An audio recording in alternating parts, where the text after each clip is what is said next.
Hi guys, welcome to our channel MPPSC Hub.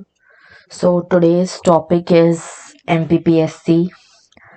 अब तो calendar भी रिलीज हो गया है, सो अब सभी बच्चों को मजा आएगा पढ़ने में. Every aspirant must be feeling very happy. So let's just start with today's topic MPPSC. तो MPPSC का फुल फॉर्म क्या है? सबसे पहले तो Madhya Pradesh public service commission, सबको पता है ये, है ना. तो it falls under article 314 to 323. Obviously जो यूपीएससी के आर्टिकल्स थे, same articles MPPSC state PCS के लिए भी एग्जैक्टली वैसे ही रहते हैं. ये बॉडी बनी कब है? तो 1 नवंबर 1956. ये डेट आपको याद होनी चाहिए क्योंकि क्वेश्चंस प्रीलिम्स में डेट को लेकर बहुत आते हैं. अब इसका काम क्या होता है? तो ये तो हमें पता है कि रिक्रूटमेंट जो है वो एमपीपीएससी कंडक्ट करवाता है. ठीक है, आगे we'll also study that related to promotions and then increments. Also MPPSC is consulted, but for now to conduct examination for recruitment to state services and to advise governor. ये आप ध्यान से पढ़िए थोड़ा कि गवर्नर को भी एडवाइस करने के लिए ऑन व्हाट? तो ऑन डिसिप्लिनरी मैटर्स. जितने भी डिसिप्लिन से रिलेटेड मैटर्स होते हैं, if you talk about bureaucracy, तो जितना भी एडमिनिस्ट्रेशन का काम होता है to maintain the discipline, to maintain the peace in the state, ये काम ब्यूरोक्रेट्स का होता है ना. तो इस चीज को अगर इससे रिलेटेड अगर किसी एडवाइस की जरूरत है गवर्नर को, तो governor can consult to MPPSC. So अब पोस्ट कौन कौन सी मिलती हैं? तो everyone must be knowing, because उसी के लिए हम पढ़ाई कर रहे हैं. That is our optimum goal. तो deputy collector, then deputy superintendent of police plus commercial tax officer, है ना. इसके अलावा और भी रहती है, नायब तहसीलदार होती है, देन अदर भी पोस्ट होती हैं, है ना. कमर्शियल एक्साइज ऑफिसर, सीईओ, ये भी एक पोस्ट होती है. तो बहुत सारी पोस्ट रहती हैं, सिर्फ ये 3 ही पोस्ट नहीं रहती.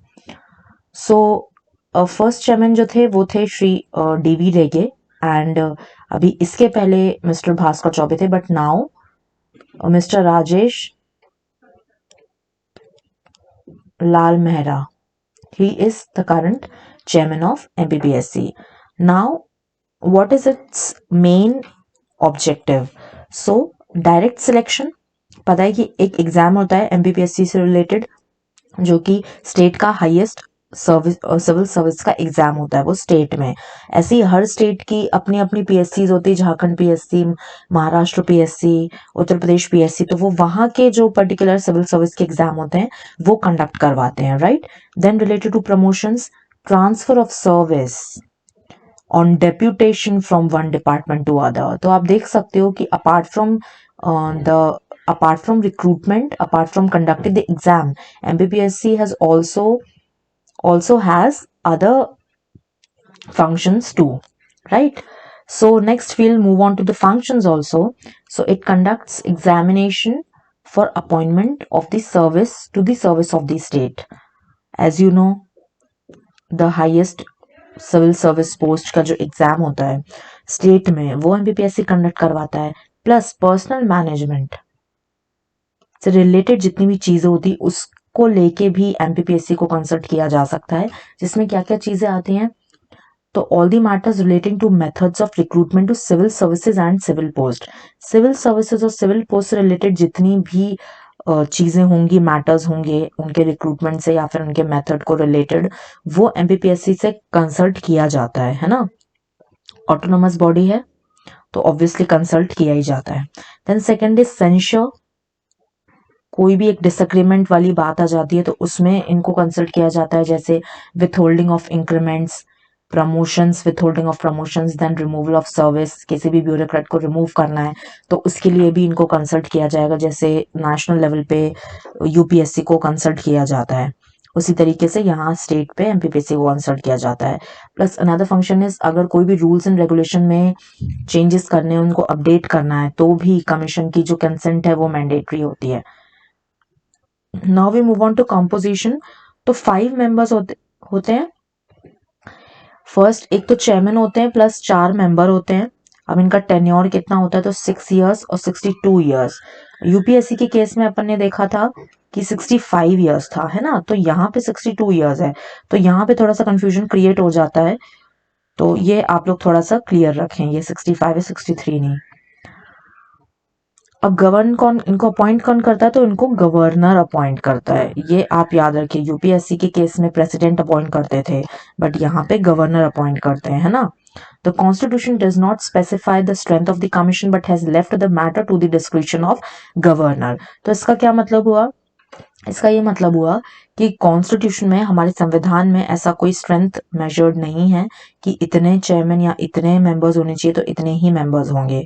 अगर if governor thinks that the load on the body is increasing, तो he can also increase the strength of the body, that's okay, so it is totally up to the discretion of governor।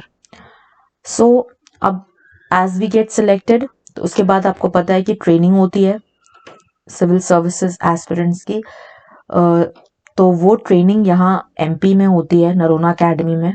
We all are, it's our dream to go there, है ना। तो ये RCVP Noronha academy 1966 में बनी थी, ये भोपाल में है।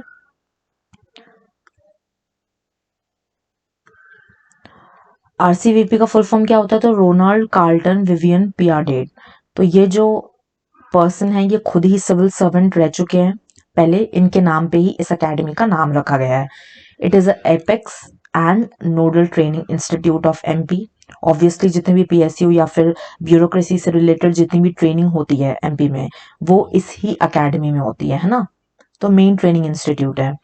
So what is its function, it organises training programme for the officers of the MP government of India and PSU, and it has been effectively playing an advisory role for the MP government in HRD, तो human resource development, इसको लेके जो भी advisory matters होते हैं वो भी Noronha academy उनको अफेक्टिवली प्ले करती है ना। तो ये चीज भी एक इम्पॉर्टेंट फंक्शन हो गया नरोना एकेडमी का। ये जो मैंने आपको बताया कि जो रोनाल्ड कार्लटन, ये खुद एक सिविल सर्वेंट रह चुके हैं, प्लस ये सेकंड चीफ सेक्रेटरी भी रह चुके हैं after HS. Kamat for almost 10 years। So guys, this was it for today's video. Next we'll study Niti Aayog, and please gear up with your preparation since the calendar is out and the exam date is out। Do study well and all the very best for your preparation journey। Thank you. Jai Hind, Jai Bharat. Stay tuned.